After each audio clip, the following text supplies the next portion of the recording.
Welcome to this tutorial on how to locate research articles. What I've done is I've gone to the Sherrod Library homepage, and that's sherrod.etsu.edu, no HTTP, and I'm now going to select Find Articles, Search Databases. You see a listing below of various disciplines, and if you click on that, it'll take you to different databases that are useful in those disciplines, but we know the database we want to go to, so we're going to browse database by name, and we're looking for communication abstracts. So I'm clicking C. I'm scrolling down. There's communication abstracts. I'm going to select that. I want to point out that this went directly to communication abstracts, and that's because as I'm doing this, I'm on campus. If I were off campus, before I got to the screen, another page would pop up. It's sort of an all white page. It doesn't entirely look legit, but it is. And it will ask you for your ETSU username and password. And once you enter that, and that's the same stuff you enter, or the same information that you'd enter for, say, your gold mail, when you enter your username and password, it will direct you to this page. There will be a page in between those two if you're off campus. The first search term I'm entering is a search term for persuasion. Now you'll see that I'm not actually putting in persuasion, because if I put in the word persuasion, it will not pick up the word persuasive or persuade. So this is a wildcard search in which I'm putting in P-E-R-S-U-A and an asterisk. And that way it's going to pick up persuasion, persuade, persuasive, persuader, right? Everything that ends persuade. Let's say that you were doing a search. Before we begin the search, we're going to change the databases we're looking at. Choose Databases. Communication Abstracts is selected. I'm going to add to that PsycInfo, and this will be a very useful combination of databases to look at. Now that I have my two databases selected, we're going to put in search terms. The first search term I'm going to use is persuasion. But you'll see I'm not putting in persuasion. I'm putting in persuade with an asterisk, and the asterisk is important because it then tells the database, look for any word that begins with persuade and has any ending at all.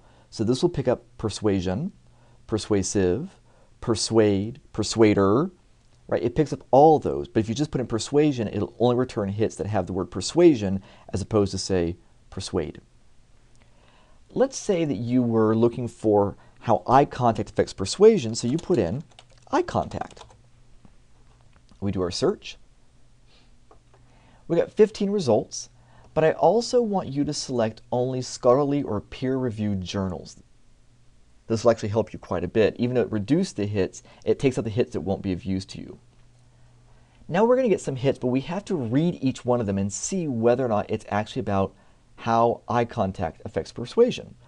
So in the eye of the beholder, eye contact increases resistance to persuasion, right? We read this, it says, in contrast, we demonstrate that more eye contact between the listener and speaker during persuasive communication predicts less attitude change in the direction advocated, right? So as I'm reading this, I'm seeing that this is a study about how eye contact affects persuasion. I'm going to open that record and get a little bit more information. One of the things I'm seeing is it's 8 pages, and that's pretty short. You have a difficult time writing a 2 to 3 page abstract when the article itself is only 8 pages. So I actually ask you to find an article that is 10 pages long. It's a little short. So we're going to go back, and let's say that we thought that we really should have more hits than this, or they weren't quite what we wanted. We're going to alter our search, and we're going to add another search term. We're saying eye contact or gaze. The word gaze. Eye contact and gaze get used sometimes for the same thing in the research. So we're going to add another search term and see what we get.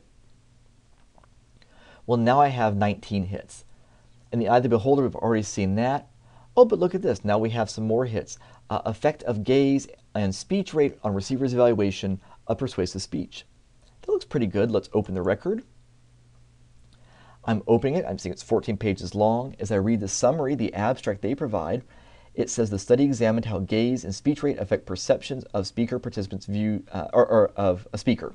Right. So it's how does the amount of eye contact a person have, as well as speech rate, affect their persuasive ability. That's a pretty good choice. If you wanted this article, you first need to make sure you get clearance from me. what I want you to do is I want you to send to me the title of the article, which is up here. I want you also to give me this information here, the page count, or you could just highlight this line, right? Because I want to know where it came from and the year, and then it gives the page range, 663 to 676. If it just gives the first page, you can add in what the page count is. And you'd email that to me and ask me if that article was okay. And if I said yes it was, or you wanted it either way just for your own pleasure, you would then go to get it at ETSU.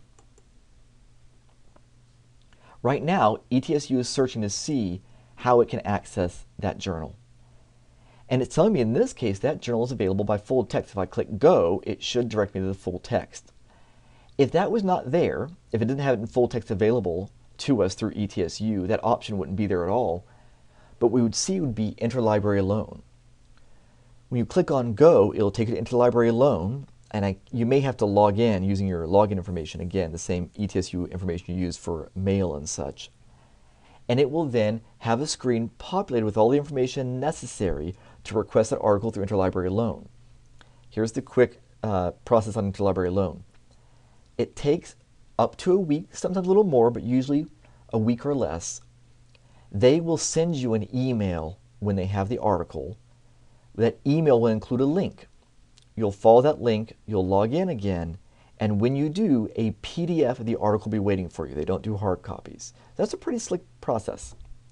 All right, I think that explains the key parts of finding articles for this class.